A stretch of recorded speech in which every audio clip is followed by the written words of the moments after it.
Hey, how's it going, everybody? I'm doing well. How is everyone here? It's weird talking to no one in the abyss and not not knowing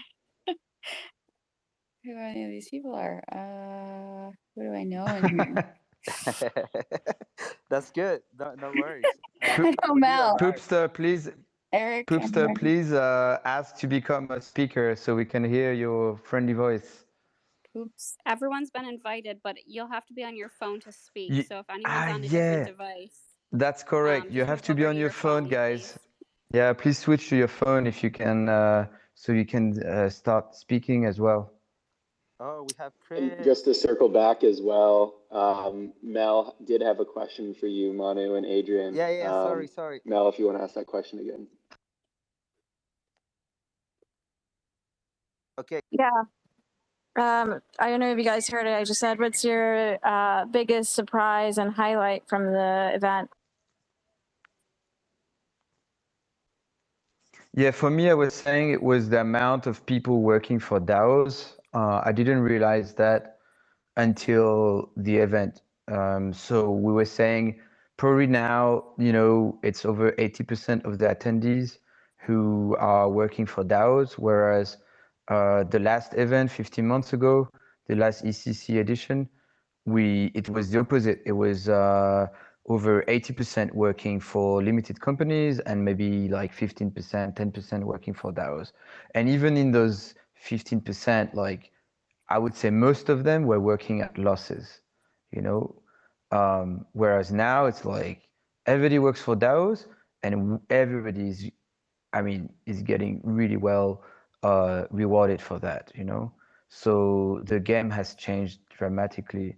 But then, yeah, I was also for myself also quite surprised on the focus on the public goods. Um, I knew it's always been an important topic, especially for Vitalik and all the kind of like players who are like the idealists of the space, the open source builders, the the believers, the people who are there no matter what, no matter if the market is plummeting or skyrocketing, those who stay for the long terms, they've always been, very concerned about public goods and creating a legal framework and I would say community ethos and also the tools that can power and fund public goods. But this year was really somehow stronger because like it was just in everybody's mouth. Everybody was talking about it. Even people who may have never shown any interest into it in the past. So yeah, that was quite surprising. But I think also there was more diversity, more women. I think, and yeah, just new faces. I think, one thing that's changing a lot with having the NFT space skyrocketing is that we see a lot of people who really they don't care about crypto, they don't care about DeFi, they don't care about ICOs. All they care is like creating and being rewarded for it, and they've been doing that in the Web2 space, and now Web3 is just kind of allowing them to have an additional channel of income, and they don't necessarily care to become the next millionaire. They just want to make a few bucks, They just want to be able to be more sustainable, more self-sustainable, and um, you know, they that opens, the gates to like millions of people. And so it's been shown in the conference a little bit, even though it's a very technology focused conference. We saw like some people coming from the fashion industry. So yeah, more diversity, more women, more, I would say also sexual orientation focus that was a little bit more diverse as well. Are you Not saying many that? black people, to be honest. I was just gonna say, Adrien, are you saying that because I was drunk and I was flirting a little bit with you?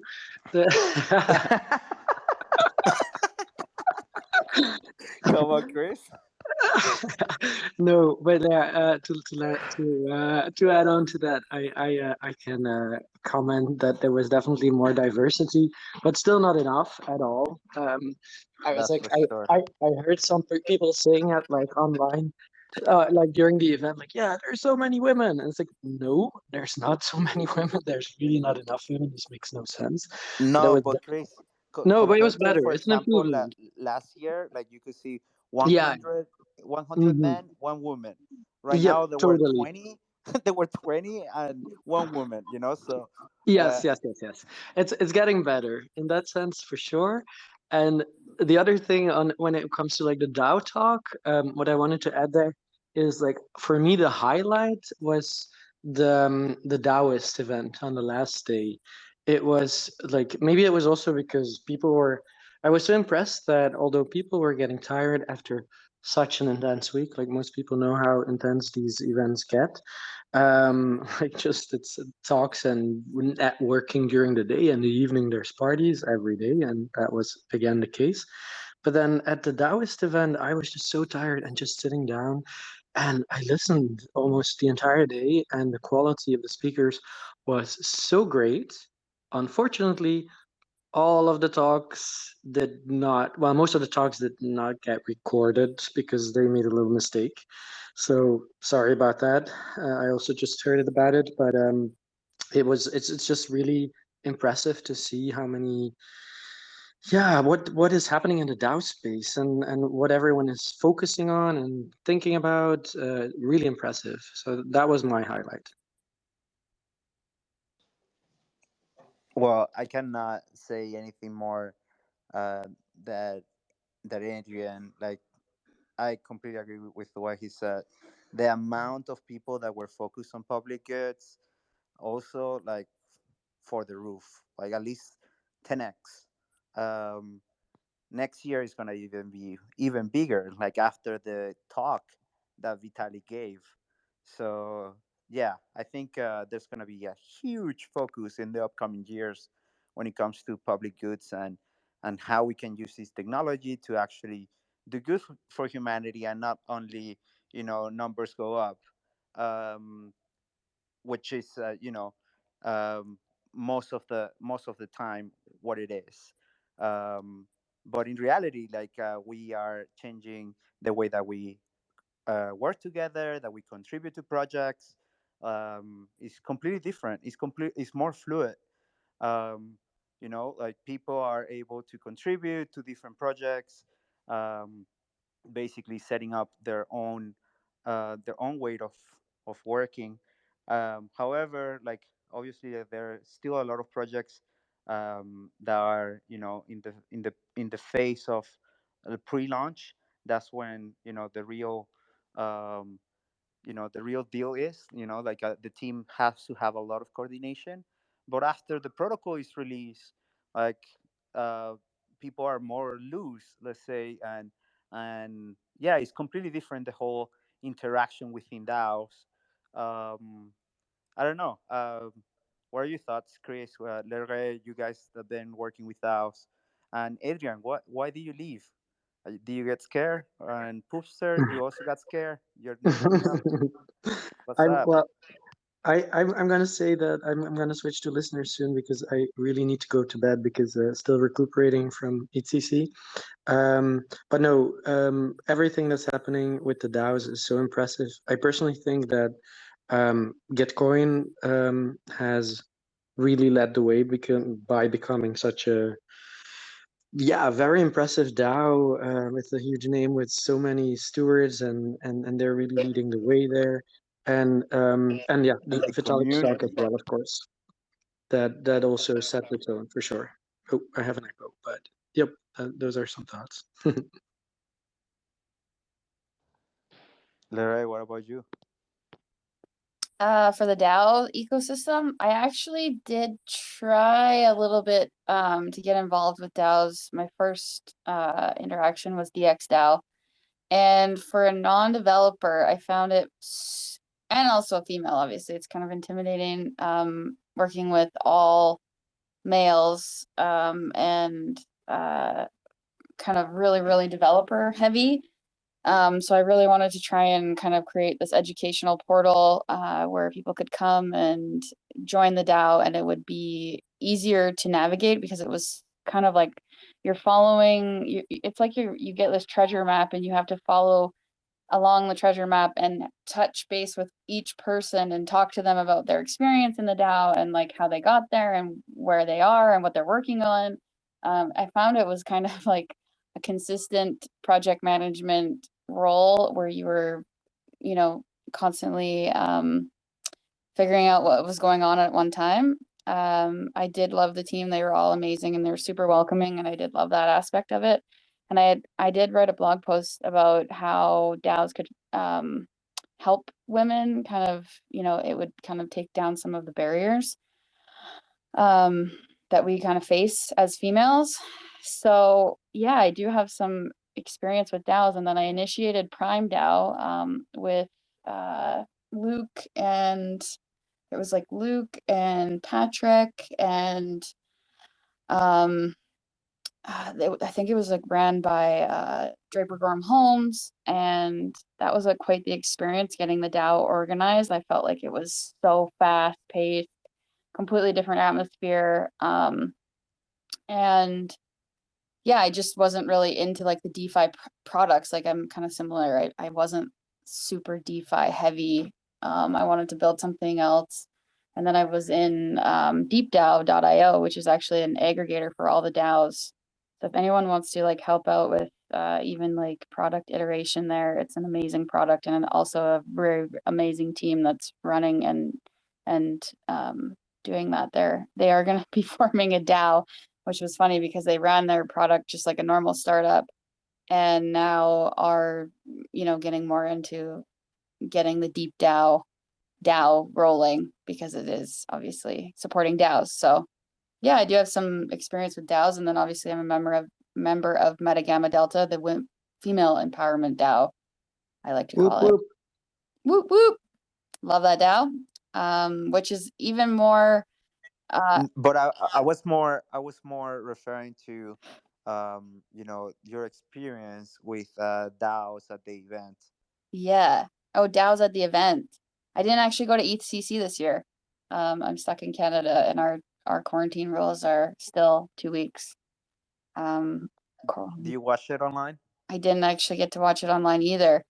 Um, yeah, I missed out on like everything. I didn't even realize that they had it streaming online. They probably have it all up on YouTube now, no? Yeah. Yeah, I should. Sweet. I highly recommend to Watch. check the one from Vitalik. I will. Um, I will. I think it's really really nice. Like the new angle that the new narrative that is coming up. Like lately, like he's been talking about legitimacy, and he's also talking about public goods and public funding, and how we can create more social driven organizations that Mhm. are actually creating more let's say more support for the human beings somehow, and empowering them to own their own stuff, and also contribute to uh, something bigger than them. So yeah, I find this amazing. That is amazing. um Yeah, I feel like that's like, kind of what UBI circles was kind of talking about when they initially launched, was creating somewhere for the society to run itself and foster well universal basic at the end of the income. Yeah, well, at the end of the day, that was the idea of money itself, right? Hmm. It was a way for distributing value to apparently those that are contributing to society, right?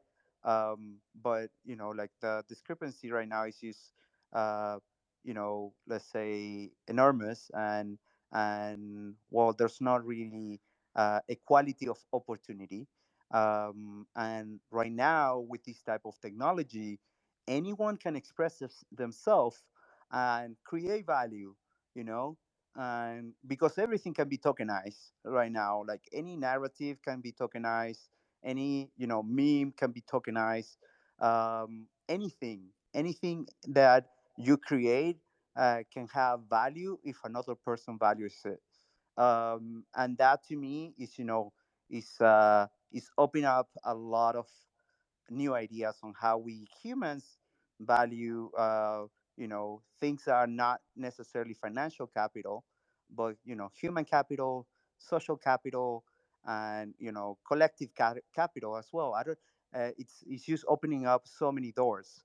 And I think this is where the real innovation is.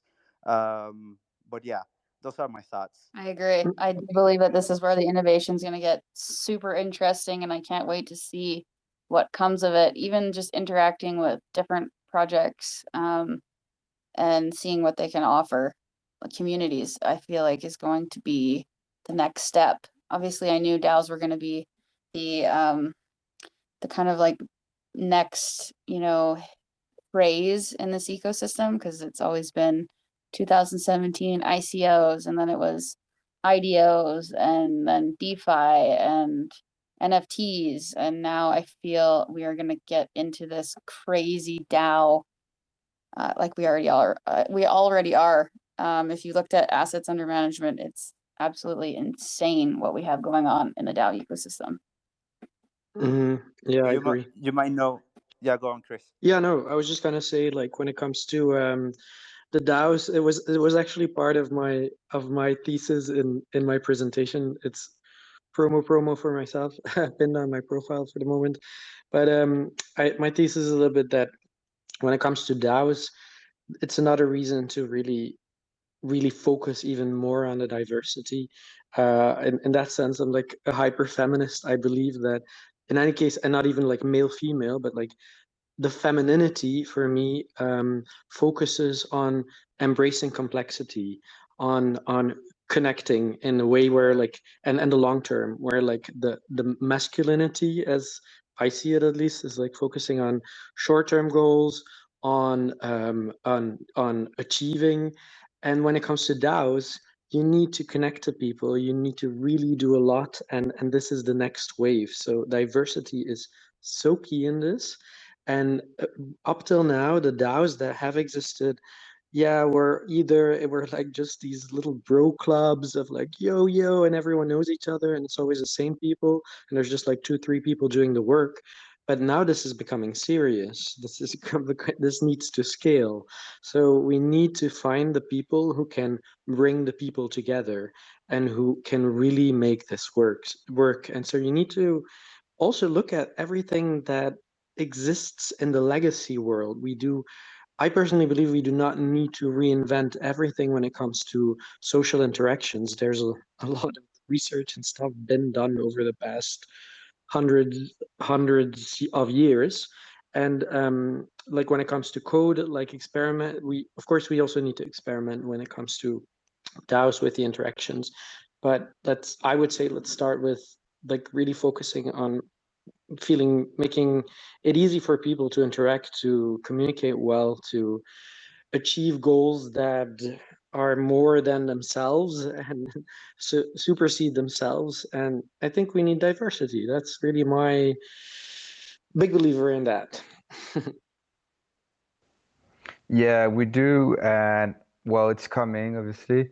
With I think, for my thesis, it's coming with NFTs because, yeah, it's making the whole space a lot more attractive to a lot of people who couldn't care less about crypto before. But yeah, that being said, I just want to say, guys, we would like to make some of you speakers in the call, but you need to join from your phone. Maria, if you could join from your phone. Poopster, if you can join from your phone. Alan. Alan, if you can join from your phone. Shirley, whoever, like, guys as well. But please join from your phone so we can make all speakers as well, so you can James take as part well. in the chat. But yeah, so that's it. What other exciting topics did we have during this conference that we should share with people who didn't attend? Oh, I a thing that I'm thinking of still, and then I'm gonna go because I just came on because I already miss you guys so much because it was such a fantastic week. So I was like, oh, more ETC, it's still not done, yay! But what the highlight or another thing that I really want to share is like I hope there's a whole lot of more events coming soon. For me personally, the past year has been a pretty tough year. And I really got so much energy out of this one conference. I think I can last a year on this. It's always so good to just come together to talk to the people face to face and not just one person, but a lot of people. So that it almost becomes difficult to like pick because everyone is like has so much energy and is working on all these fantastic things. And even when you're not talking about the things, the energy in the room is just infectious. And I hope that was the only thing in the room that was infectious.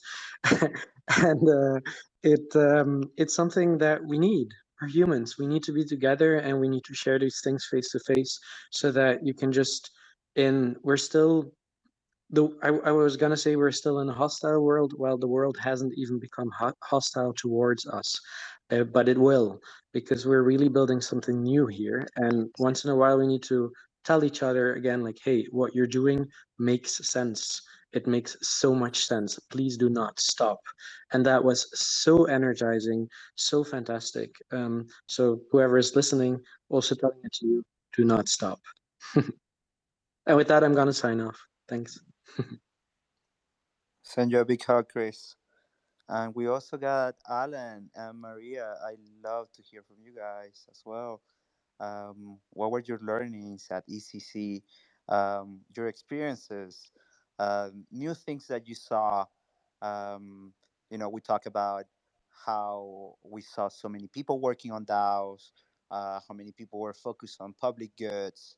Also, we talk about um, how a little bit more diverse, a little bit, just a little bit, still lacking a lot, but getting a little bit better, let's say. And yeah, we'd love to hear from you guys. Like, what were your learnings? I actually met Alan, incredible human being, as well. Like, very aligned with the type of values and the direction that he wants to go as well. With the different things that he's doing as well. I didn't have the chance to get to know Maria, but yeah, we'd love to hear from you guys. Hey Hey, guys. Mary. Sorry. Oh, Mary, you go. Sorry, Alan. Yeah, nice to meet you.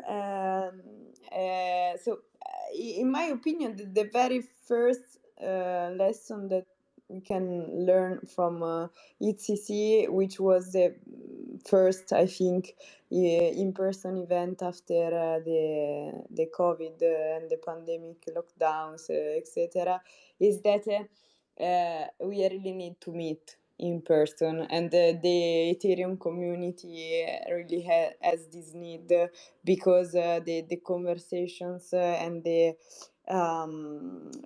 feelings that you can experience in person are completely different and are very much needed, in my opinion.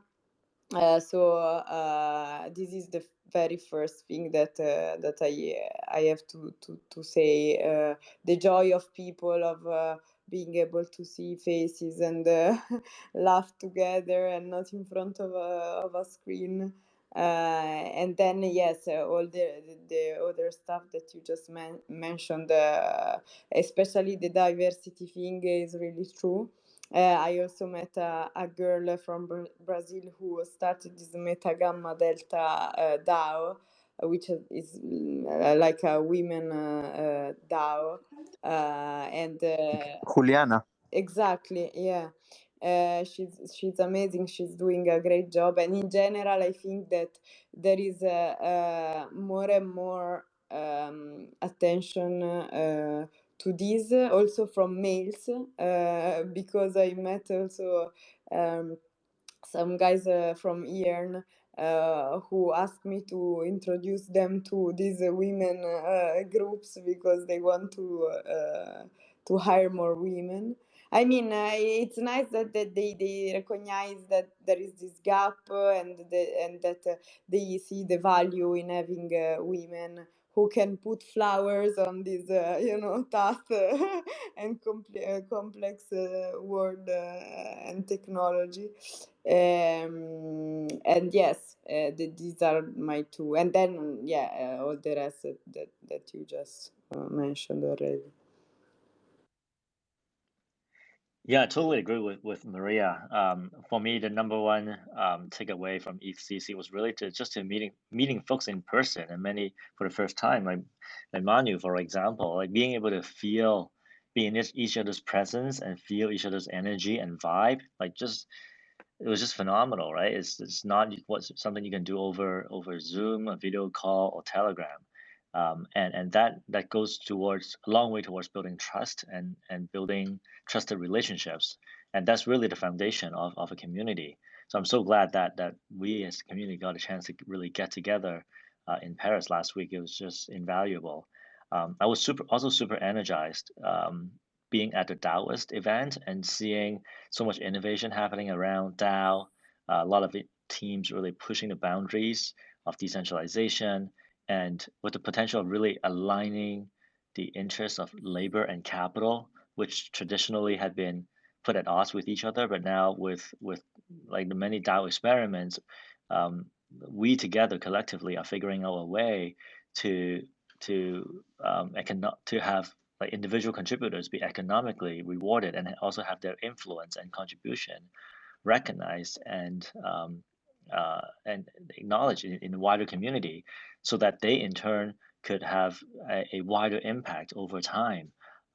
This which is super exciting. And I was just sharing with a friend of mine who wasn't able to go how incredible that is because um, this new organizational structure or structures with different forms of DAO really starts to tilt the balance of power towards those who are experienced and gifted in building communities.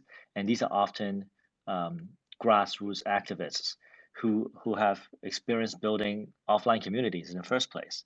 And now they're able to leverage DAO and blockchain to amplify their influence and leverage their community building skills to really push forward their ideals and their visions and attract a worldwide following and worldwide community collaborators, which is super exciting. And yeah, so that was probably another one of those Wow. really wow moments for me. Super powerful what you just said, Alan.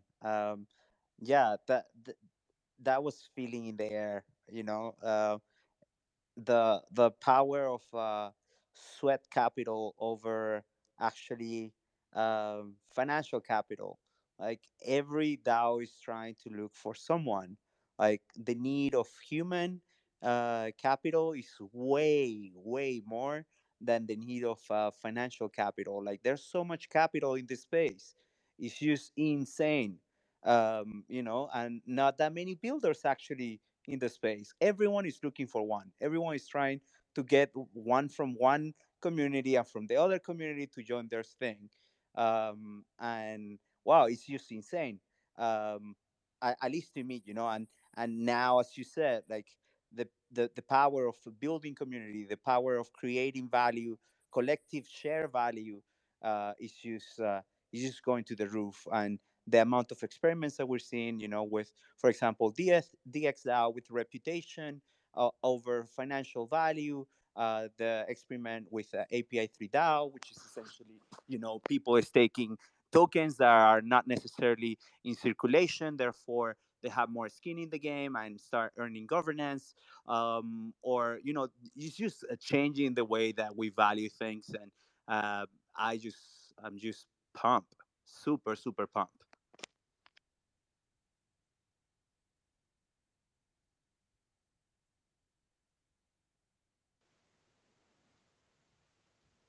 Yeah, so I'm trying to bounce on how we value things, and yeah, I think the one big thing that yeah, that we see is also like the shift in how we value our contribution, you know, like, because there are some, yeah, more traditional way of valuing people's input in a traditional sector, but because the crypto space is so unique, uh, I kind of see that we are also starting to value contributors in a slightly different way, you know, and also the amount of um,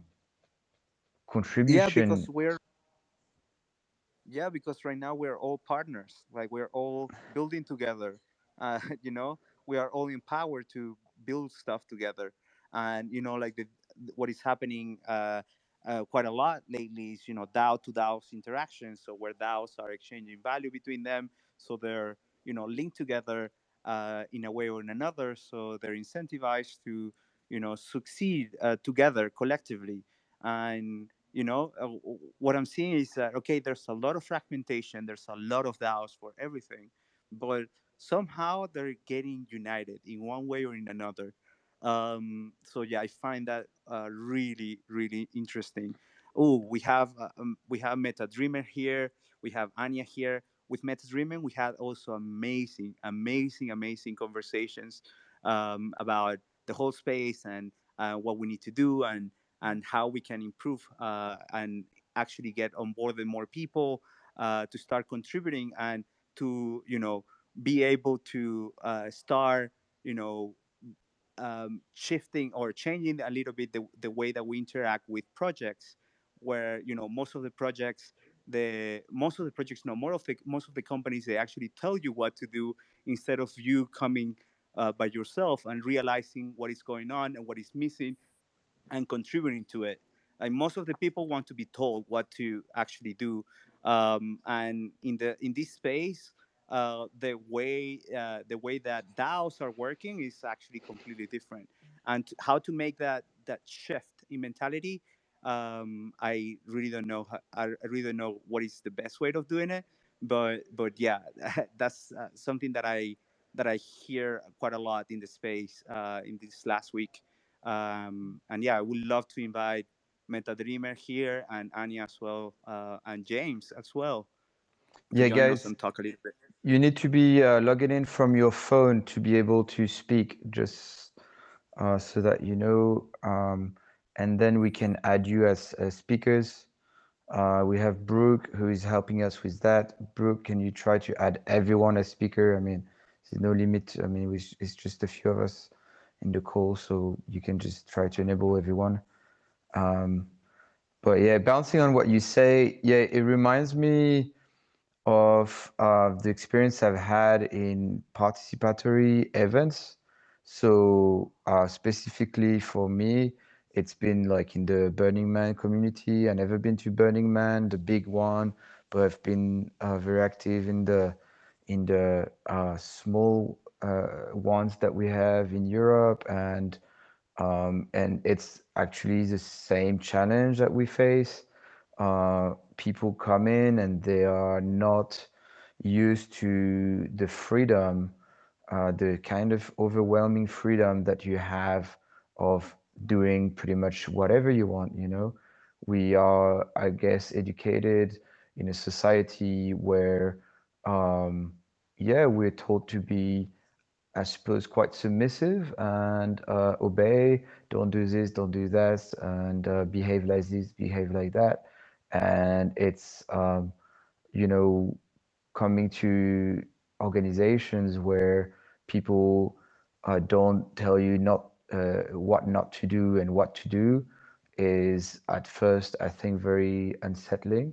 And in that environment, what worked for me and I think for people around me is to have a sort of uh, introduction via a kind of an official, I would say, like implicit mentoring, right? It's just you become friends with some people who, you know, I don't know, you just connect better with them, and they understand where you're coming from, and things just start happening. But yeah, I don't think there is a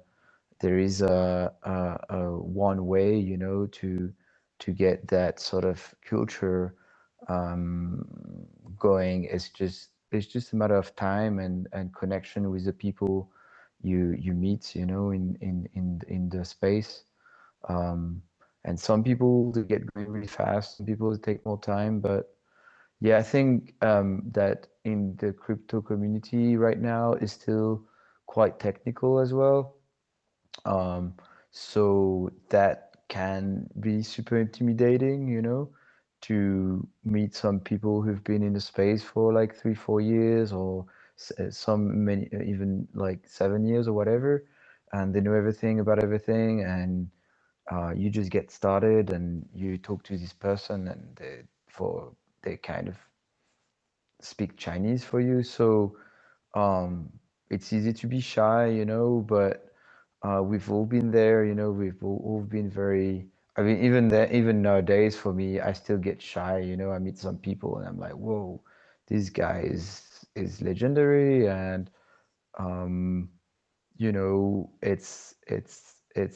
yeah, I think it's just a matter of empathy, you know, how much can you connect to the person who is just joining, and if you do, then what can you say to make that person feel more comfortable to dare doing things, you know, to dare taking risk, you know?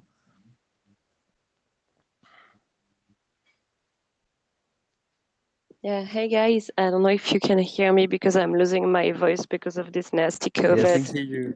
Okay, I just quickly between two quotes, I'm gonna say I organized, co-organized this little event in the forest on Saturday, which was the Why Do We DAO discussion.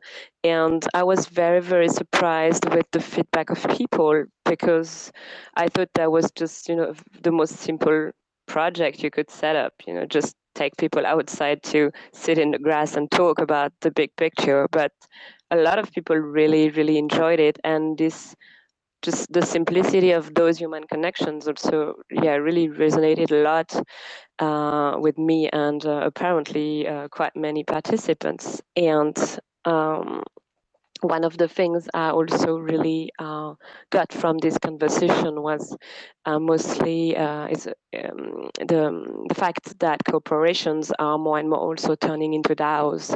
And we had great interventions by Willie, who was talking about Shapeshift becoming a DAO, and also talked about Stake DAO with other people at other time. But yeah, I mean, because we talk usually, of course, about DAOs that already started as DAOs, or DAOs that become a little bit more like corporations at some point. But yeah, we really have to.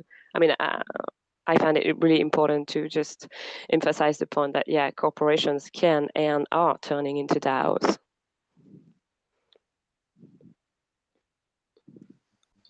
Yeah, Yeah, that's an interesting point. But I really don't know if it's any type of corporation either. You know, why is because, like, for example, if it's a corporation that is like already publicly traded, I really don't know how easy it would be to become a DAO. So that becomes a challenge. I think. That's where I think we still have a lot to build. Um, we have Anya here. We have also Meta Dreamer. Amazing conversations that I personally have with both of them. Love to hear from you guys. Hey, who's gonna go next? Go for it. I mean, I see that we're talking about EthCC 4. I just landed back in Barcelona, so excuse me, I might be a bit tired. It's been a long week. To be very honest, these types of conferences are insane. You get sometimes 3 hours of sleep.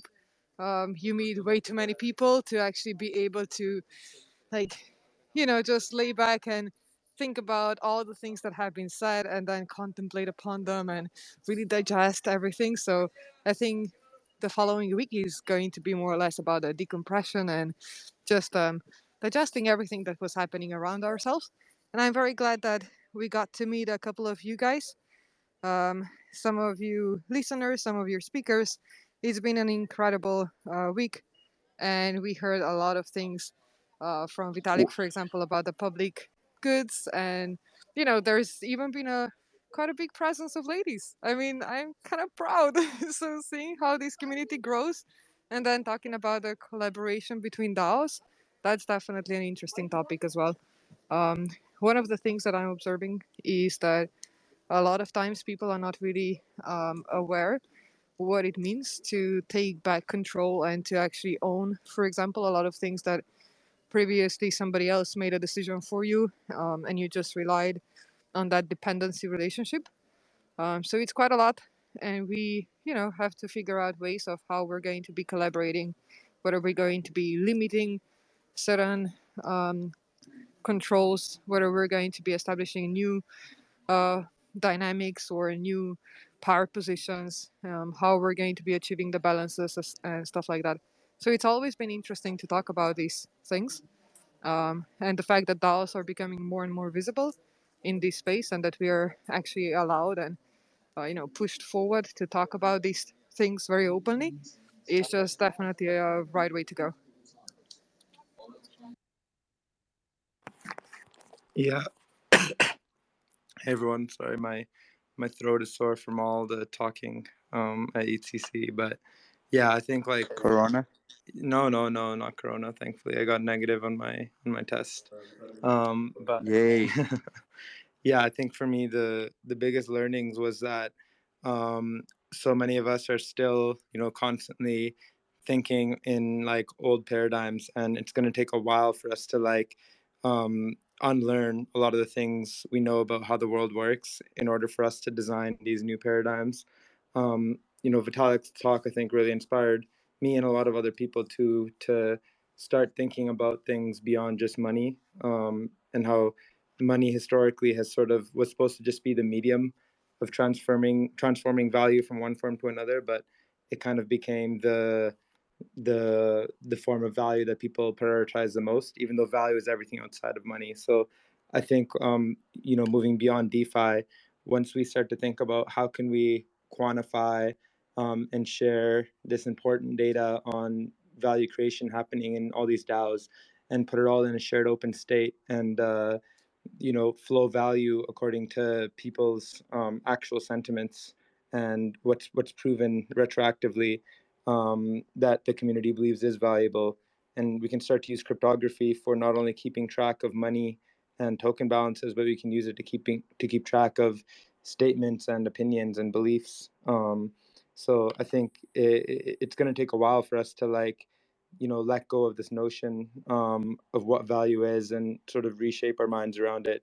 But the EthCC felt like a shelling point for everyone to like synchronize their thoughts in this regard. And everyone had like somewhat of a incomplete, foggy picture. But once we all shared our thoughts and had these conversations, we all had a lot more clarity on the direction we're all going. And there's a lot of very common themes among the need for evolving past like Twitter and Discord and social media Web2 platforms as the primary means of our communities to coordinate into more high signal, user owned, like rich, data rich, verifiable sources of data and coordination.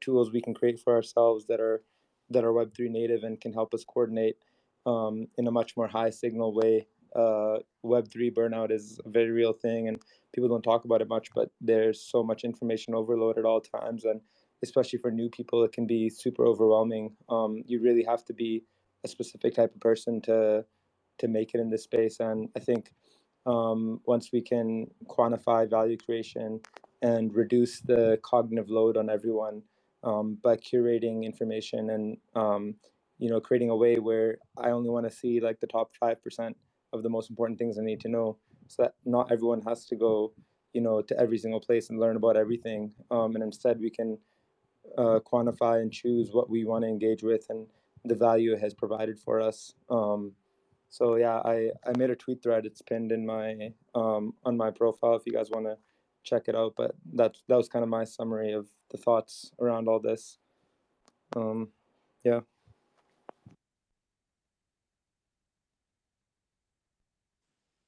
Yeah, really great thoughts, man. And we had a couple of conversations about the friction that people have to enter into DAOs. Maybe you can talk a little bit about that if you want to share a little bit. Yeah, I think it goes back to that like information overload and needing to like unlearn the old ways of doing things where, if you work at a normal corporation, you're kind of expected to be hired there for there to be some sort of like monetary exchange in order for you to start working there, and then you're being told what to do and you're basically paid a certain amount, and you're just going to do the minimum amount of work you need to do to like meet those requirements, and nothing more. So unlearning all of that and thinking of DAOs as, these corporations in which anyone can just walk in, sit down, and start working. It's like a really weird thing to think about, right? You can't just like walk into Google and start working there, but you can with DAOs. And also for people to like delineate between, a monetary compensation and value creation is important too, because a lot of people come into DAOs thinking like, what are my tasks and how much am I going to get paid for them? We need to like get people to. Can you, Meta Dreamer, can you elaborate a little bit when you say that you cannot go and just knock on Google's door and come in and start working there? Like, why are you saying that? Explain it to the people that might not have any experience. Yeah, so for DAOs, like the most important thing is for people to like come in, get context, and then start doing stuff that they think is valuable. And not just asking people in the DAO what to do, but telling the people in the DAO what to do and giving their own perspective on, their unique human experience and what they know to be valuable, and using that to shape the DAO. The DAO itself like should be defined by all its like constituent members, and continuously be evolving as like the members, values and beliefs evolve. So you really have to teach people or like give people a handheld way to like, you can just come in here, you can start doing stuff and then sharing it with people. And if people find it valuable, then you can start, having more influence and having more power and all that. And it's hard to get people to do that because of like the monkey brain sees money and number go up, and it really likes these quantifiable metrics of success where you just see a number going up, it gives you that dopamine hit. But it's not like that in DAOs. But we can make it like that actually, if we have like tooling to measure and reward the value that people create. We can quantify these things and give people, show people a representation of the value they've created, and that will incentivize people to do more of that, and think of value in ways beyond just money. That's super powerful. And yeah, it's crazy that you can come in to a $2 billion organization and tell them, hey, you fools, like what you're doing should be like this or that, and actually contribute to that. It's insane. It's insane that these opportunities exist. And as I was saying, there's more capital right now than builders actually, which is you know is actually crazy.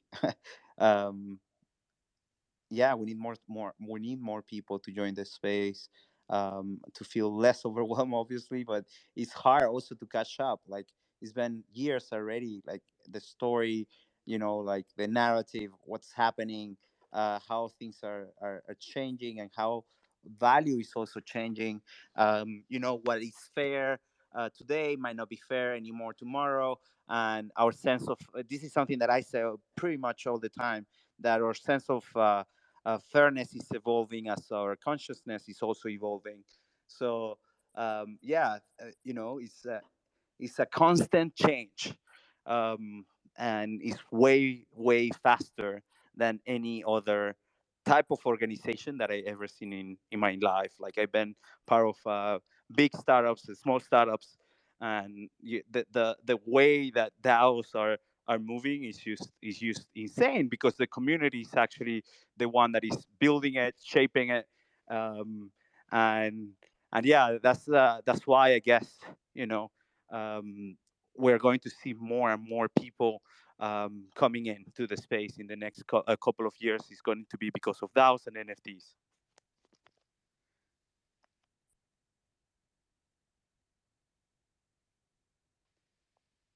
All right. Love to hear a little bit of thoughts from some of you here. Guys, you need to join from your phone, just a reminder, so that you can talk. We have Loy here. Maybe you want to talk. We have, I don't know, Brennan.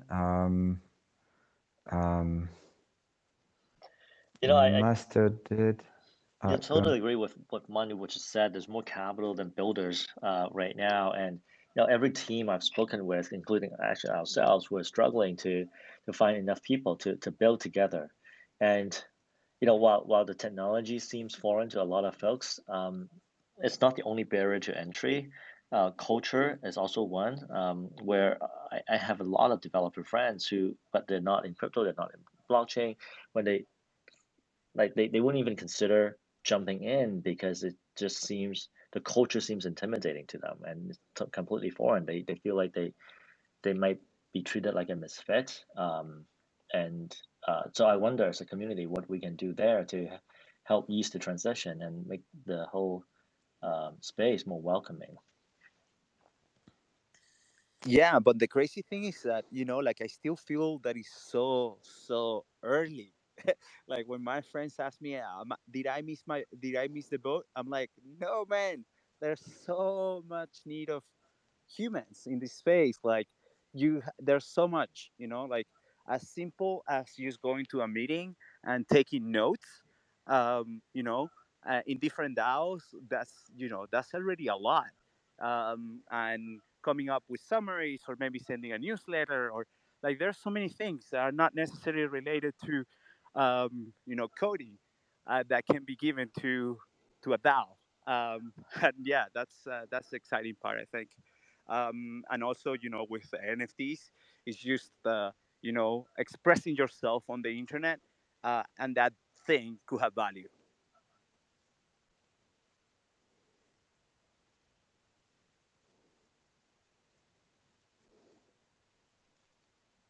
Yeah, totally true. We're much closer to day one than day two, to be honest.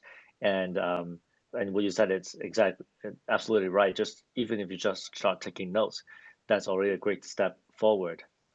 Which is why I think it's the main barrier is not really access to knowledge, but creating a sense of openness, I guess, and a welcoming atmosphere for those who are outside, to feel comfortable taking the first step.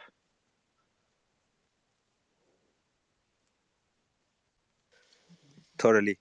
Awesome. We have Loy here also. Hello, and we have Shannon as well. Please join us. Raise your hand and join us here in this conversation about our learners at EthCC. We have Corina as well. If we can make her a speaker too, that would be great. Hello. This is my first time in a Twitter space. Thanks for the invite, Adrian. Yeah, I love what you guys are saying as I've popped in here. I really think there's a lot we can do to welcome people into this space more. And I see that like taking place at many levels. One of them is really lifting up the people who are already here and, borrowing a bit from old world business practices as far as offering contributors professional development opportunities and coaching and mentorship, as well as benefits and starting to like look at what sort of like rights and benefits can we offer to people who work in DAOs. Because I think that the more you grow a contributor's like personal inherent value and their worth in that way, the more they're going to be stronger to like lending a hand to others who want to get into the space. And we have like a constant need for, you know, more people at all levels of skill, you know, from junior to senior. And so investing in those juniors already here can help make space for that. And I also just really think of ways to be more welcoming, because a lot of folks who have not been working in the DAO space already, the type of like flat organization and lack of like hiring processes is so foreign to them, on top of you know, all just the newness of blockchain. I think that we can ease their transition a little bit by having a bit of, you know, what I like to call like decentralized HR practices, or you know, ways of using some of the old world's business practices, but that have like a cultural fit with our like social decentralization. Yeah, so I'm happy to hear others focusing on this, right? Because we do have this need of like, we need more people in this space than we are able to pull in currently. Yeah, totally. Yeah, totally Really, agree really as well. It's actually, yeah, it's kind of a new problem. It's a good problem to have, right? But a concerted effort against that. And like, I've been so inspired and happy to see that like men in the DAO space are the ones that like introduced me to the concept of feminist economics, you know, and are like listing it on, you know, in their mission on their websites. And so I'm really happy to see that there's like a concerted effort against that. You know, some like inherent kind of like oppressive dynamics that maybe we accidentally select for. But yeah, I think it's a constant thing for us to be examining.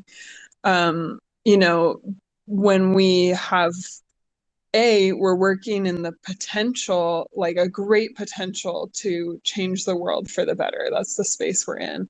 And B, what we're coming from is the lands of finance and tech, which are traditionally like extremely male dominated, and like undervaluing like care work and all the feminized labor roles.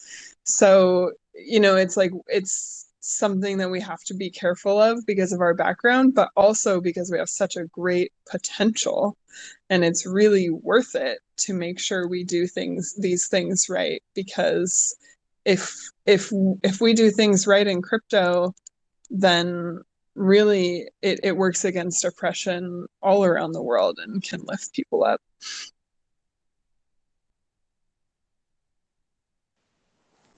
awesome. I think there is a massive opportunity right there for for DAO who is specialized in recruiting, you know, and helping other DAOs to find the right people. There is like so much food on the table, like, you know, some people of course get like It's competitive, already and happening. but like there It's is, already happening, Adrian. yeah, Like there's like the org, there's like Raid Guild, there's many that are already starting, you know, to create service DAOs for other yeah, DAOs. but they don't It's already do happening. do It's gonna they be even bigger, bro. yeah. Yeah, do they specialize like in what Loy was saying, and like not only, you Oh know, no, that's missing. That's missing. That's for sure missing. And like one of the things that we do here, for example, at Doing Good, like we're checking out the kernel program by Gitcoin. This is a really, really a great introduction for people to the concept of decentralization, the concept of value, the concept of because most of the people don't really understand value in general, and Agree.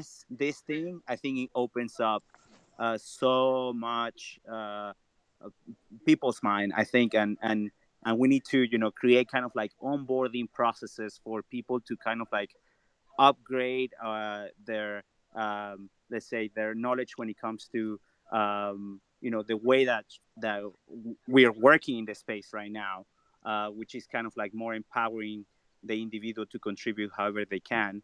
But yeah, those are my thoughts. I'd love to hear Corina. Oh, Hello and hi. welcome. Hi, everyone. I'm sorry I jumped in like 5 minutes ago. Barely managed to catch up. Um, yeah, I think it's a very interesting perspective. I'm super new to the space, to be honest, but what I've experienced at the EthCC definitely is, wherever I went, everyone told me, oh, we are so happy to have more girls in the space, for sure. And now that I'm trying to, wrap my head around the topic, and compared to my own experiences, I'm trying to analyze also where do all the people that I've met so far in crypto overall come from, because you don't immediately learn about DAOs. At first you learn about crypto or blockchain, and then you slowly get into the topic of decentralization, and you start learning, okay, also there are decentralized organizations actually, and that's how they're distributed and so on. So it's not, I don't think I've met anyone who jumped straight into DAOs, to be honest. And if we think about it personally, my opinion is, well, what I've seen so far, you know, if you remember your own experience, like how did you even get into crypto or blockchain? Personally, I was drawn by curiosity. I met some people, they're honestly all boys who told me anything about crypto at all. And then I just jumped, into the rabbit hole, down the rabbit hole. And it comes from many places, like, I don't know, boys doing gaming and then starting, or boys coming from the stock market, teenagers trying to play around with the stock market, understand the finance and so on. And I think it's kind of true what Lois said is more common for girls to take HR roles. And I do definitely agree that they're incredibly important, because in this space, yes, it's crazy important that you get the right people, because all of these people, they have to have the same mindset, and the same goal altogether, like let's decentralize things, let's fight against censorship, against inequality, all about financial inclusion and so on. So I don't know. I don't have a specific opinion about everything, again, because I don't want to be biased, since I'm Mm. so new, right? I think, Just yeah, I here think to you, learn.